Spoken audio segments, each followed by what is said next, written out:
World trainings अब तक हमने बहुत सारे टूल्स देख लिए हैं और उनको हमने यूज़ किया बहुत अच्छी तरह से और बहुत ज़्यादा डिटेल में। और अगर आपने कभी नोट किया हो तो मैं अक्सर आपको शॉर्टकट्स भी बताता हूं उनके, कि अगर कोई स्पेसिफिक फंक्शन यूज़ करना है तो कंट्रोल F दबा दें, कंट्रोल B दबा दें बोल्ड करने के लिए। बहुत सारे वर्ड में, पावर पॉइंट में, एक्सेल में कुछ कॉमन भी हैं। तो आज हम इन्हीं शॉर्टकट्स को थोड़ा सा डिटेल में देखेंगे, इंक्लूडिंग माइक्रोसॉफ्ट विंडोज़ जो कि हम कॉमनली ऑपरेटिंग सिस्टम यूज़ कर रहे हैं। आइए चलते हैं। तो ट्रेनिंग्स आज हम स्टार्ट करेंगे नोटपैड, माइक्रोसॉफ्ट का गुड ओल्ड नोटपैड। नोटपैड के अंदर शायद मेरे पास लेआउट थोड़ी सी चेंज आ रही हो, ये लेटेस्ट वर्जन पे अपडेटेड है। आपके पास जो है नोटपैड कुछ मुख्तलिफ हो सकता है, तो इसमें परेशान ना होइएगा। खैर, अब यहाँ पे हम आते हैं। ये मेरे पास एक टेक्स्ट ऑलरेडी इसके अंदर मौजूद है, अगर आप देखें तो। अब कुछ बेसिक फंक्शनैलिटीज़ हैं जो कि हमने आज परफॉर्म करनी है। उसमें सबसे पहले है कॉपी की। कॉपी एक विंडोज़ के अंदर और माइक्रोसॉफ्ट की जितनी भी एप्लीकेशंस बनी हैं या विंडोज़ के ऊपर जितनी भी एप्लीकेशंस आप चल रही हैं, उसके अंदर कंट्रोल C कॉपी का ही कमांड रखी गई है। इसको हम सिलेक्ट करेंगे, कंट्रोल A का बटन दबा दें या बारी बारी आप जो है लाइन सेलेक्ट करें या माउस यूज़ करें, किसी भी तरह से आप इसको सिलेक्ट कर सकते हैं। इस वक्त मैंने दबाया है कंट्रोल A, उसने कर दिया सिलेक्ट ऑल, यानी कि सारा टेक्स्ट सिलेक्ट कर लिया। अब मैंने दबाया है कंट्रोल C का बटन। कंट्रोल C से क्या हुआ, ये सारा का सारा टेक्स्ट कॉपी हो गया। अब मैं दबाऊंगा कंट्रोल V, ये पेस्ट हो गया। ये माइक्रोसॉफ्ट का वो बेसिक कॉन्सेप्ट है जो कि आपके माइक्रोसॉफ्ट विंडोज़ के ऊपर तमाम चलने वाले टूल्स के अंदर एप्लीकेबल है मोस्टली। उसके बाद हम आ जाते हैं cut and paste. Cut and paste ज़रा डिफरेंट चीज़ है। पेस्ट, जैसे कि आपको ऑलरेडी पता चल गया है कि उसने पेस्ट करना है टेक्स्ट को। कट क्या होता है, अब हम देखते हैं कट को। अब मैं फ़िलहाल जो है सिर्फ ऊपर वाला पैरा जो है इसको मैं सिलेक्ट करूँगा। अब मैं दबाऊँगा कंट्रोल X, ये हो गया कट।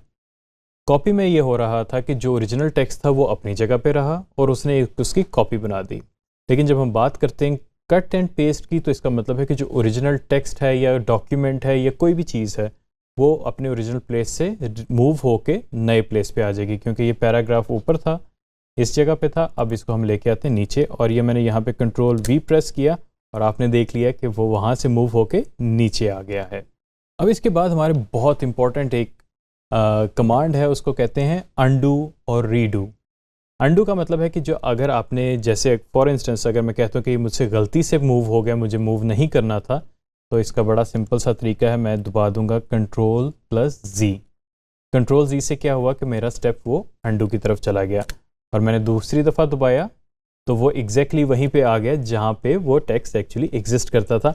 और सेम चीज़ जो है फाइल्स के लिए भी, अगर आप विंडोज़ का ज़्यादा पुराना वर्जन यूज़ करें तो उसमें कंट्रोल Z की ऑप्शन, अंडू की ऑप्शन नहीं आपको अवेलेबल होगी। लेटेस्ट वर्जन्स के अंदर कंट्रोल Z या अंडू की ऑप्शन आपके लिए फ़ाइल्स के लिए भी अवेलेबल होगी, files and folders both. For instance अगर मुझे लगता है कि ये काम ठीक था तो मैं अब करूँगा रीडू, यानी कि मैं इसको दोबारा करना चाहूँगा। तो इसके लिए सिंपली मैंने कंट्रोल Y प्रेस करना है और आप नोटिस करेंगे कि वो टेक्स्ट एग्जैक्टली वैसे ही वहाँ से कट हो गया जैसे मैंने पहले किया था। और मैंने दोबारा कंट्रोल Y दबाया तो इसने एग्जैक्टली उसी जगह पे उसको पेस्ट कर दिया जहाँ पे मैंने उसको पेस्ट किया था। तो ये अंडू और रीडू में आपको ये फ़ायदा होता है कि आपके जो स्टेप्स हैं वो आगे और पीछे उसी तरह चलते हैं जिस तरह आपने किए होते हैं, सेम सीक्वेंस में। अब हम बात करते हैं कंट्रोल S की। कंट्रोल S बहुत इंपॉर्टेंट है फाइल सेव के लिए।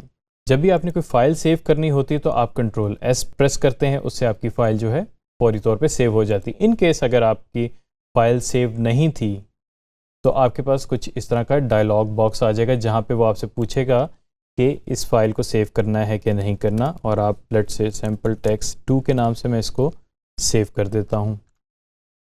इससे ये हुआ कि फ़ाइल जो है मेरी सेव हो गई। और अगर हम इस चीज़ को प्रिंट करना चाहें माइक्रोसॉफ्ट विंडोज़ के अंदर तो हम सिंपली कंट्रोल P का बटन दबाएंगे, आपके पास एक डायलॉग बॉक्स आएगा। हो सकता है आपका डायलॉग बॉक्स थोड़ा सा मुख्तलिफ हो मेरे वाले से, क्योंकि वर्जन डिफरेंस है विंडोज़ का। तो इसमें सिंपली आपने अपना प्रिंटर सेलेक्ट करेंगे और प्रिंटर सेलेक्ट करने के बाद आप उसकी ओरिएंटेशन सेलेक्ट करेंगे और उसको प्रिंट कर देंगे। और प्रिंटिंग को वैसे हम बहुत ज़्यादा डिटेल में माइक्रोसॉफ्ट वर्ड में और एक्सेल में देख चुके हुए हैं, तो ये बिल्कुल बेसिक लेवल की प्रिंटिंग है, ये बहुत ही आसान है कंपेयर टू दैम। अब हम बात करते हैं फाइंड एंड रिप्लेस की। एग्जैक्टली वही जैसे कि आप लोगों को ऑलरेडी पता है, कंट्रोल F दबाने से जो है हम सर्च कर सकते हैं। लेट्स से यहाँ पे हम सर्च करते हैं टाइप। उसने बता दिया कि टाइप जो है इधर काफ़ी दफ़ा लिखा हुआ है इस पूरे डॉक्यूमेंट में। अगर हम इसको रिप्लेस करना चाहें तो तो हम क्या कर सकते हैं, कंट्रोल H दबा देंगे। अब हमारे पास रिप्लेस की भी ऑप्शन आ गई। हाँ, एक चीज़ बताता चलूँ, ये जो फाइंड एंड रिप्लेस की ऑप्शन है, ये नॉर्मली आपके पास टेक्स्ट एडिटर्स के अंदर होती है। ये आपकी फाइल्स के लिए या फोल्डर्स के लिए एप्लीकेबल नहीं है शॉर्टकट। तो टाइप को मैं कर देता हूँ स्टाइल कर देता हूँ और रिप्लेस ऑल कर देता हूँ। और आप नोटिस करेंगे कि उसने जहाँ जहाँ पे टाइप लिखा था उसने सबको स्टाइल कर दिया है। इन केस कि मुझे फील होता है नहीं ये ठीक नहीं है, तो मैं सिंपली कंट्रोल Z दबा के इसको अंडू कर दूंगा। सो ट्रेनीज, लास्ट शॉर्टकट आपको मैं बताना चाहूँगा प्रिंट का, प्रिंट स्क्रीन या स्निपिंग टूल का। आइए देखते हैं। अगर मैं अपने कीबोर्ड के ऊपर प्रिंट स्क्रीन का बटन दबाऊं, जिस पे नॉर्मली लिखा होता है PRT SC लिखा होगा, SCR भी लिखा होगा, कुछ भी लिखा हो सकता है, लेकिन उसका मतलब होता है प्रिंट स्क्रीन। अगर मैं वो बटन दबा दूं, और ये मैंने बटन दबा दिया है और मुझे फ़िलहाल कुछ भी नहीं पता चला, इसको हम चेक करेंगे माइक्रोसॉफ्ट पेंट के अंदर। इसके अंदर पेंट की एक एप्लीकेशन है जो कि आप यूज़ कर सकते हैं अपने ग्राफिक्स के लिए। ये मैंने कंट्रोल V दबाया और आपने नोटिस किया कि जो स्क्रीन मैंने स्क्रीनशॉट लिया था जिसका, वो मेरे पास एज इट इज़ आ गई। इसको अब मैं चाहे मॉडिफाई कर सकता हूँ। दूसरी ऑप्शन मेरे पास ये है कि मुझे फॉर इंस्टेंस इस स्क्रीन का कोई ख़ास सेक्शन चाहिए, तो विंडोज़ 10 और 11 के अंदर आपके पास स्निपिंग टूल मौजूद है, उसको आप यूज़ कर सकते हैं। विन शिफ्ट S, ये आपका शॉर्टकट की है, यानी कि विंडोज़ की प्लस शिफ्ट और प्लस S। जब आप इनको दबाएंगे तो आपके पास ये टूल बार आ जाएगी और आपसे पूछेगा कौन से सेक्शन का आपने स्क्रीनशॉट लेना है। फॉर इंस्टेंस मैं सिर्फ ये टेक्स्ट का करता हूँ, ये मैंने कर दिया और ये खुद ही कॉपी हो जाता है, आपको कंट्रोल C दबाने की ज़रूरत नहीं है। अब हम जाते हैं पेंट के अंदर और इसको पेस्ट करते हैं, तो आप नोटिस करेंगे जो टेक्स्ट का रीजन था सिर्फ और सिर्फ वही कॉपी हुआ है, उसके अलावा सारा रीजन उसने ओमिट कर दिया। तो स्निपिंग टूल का आपको बहुत ज़्यादा फ़ायदा होता है और जो मॉडर्न वर्जन है उसके अंदर आप वीडियो भी रिकॉर्ड कर सकते हैं।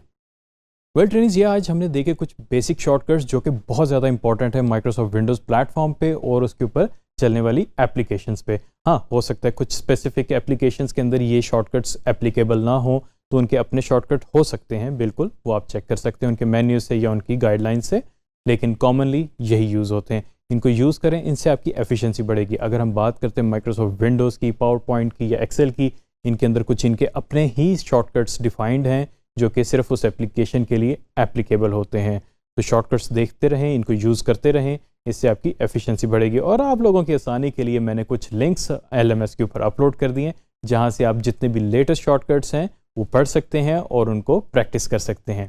Thank you very much.